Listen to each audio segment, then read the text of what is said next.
ఈ ఒక్క పొడితో గుమగుమలాడే కమ్మని సాంబార్ అయితే రెడీ అయిపోతుంది. మీరు కూడా చూసేయండి ఎలా చేసుకోవాలో. చాలా ఈజీగా చేసుకోవచ్చు. దీనికోసం ముందుగా స్టవ్ వెలిగించేసి ఒక కడాయిని అయితే ప్లేస్ చేసుకోవాలి. ఒక స్పూన్ వరకు నెయ్యిని వేసుకోవాలి. అందులోకి ఒక 10 వెల్లుల్లిపాయ రెబ్బల్ని కూడా వేసుకొని వేపుకోవాలి.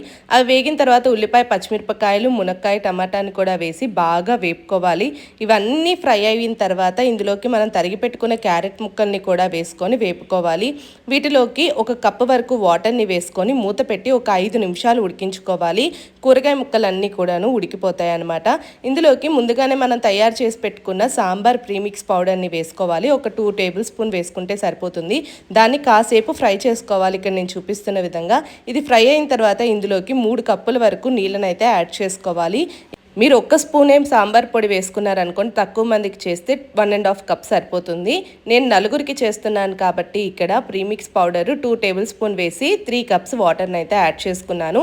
బాగా పౌడర్ మొత్తం కలిసేలా కలుపుకోవాలి.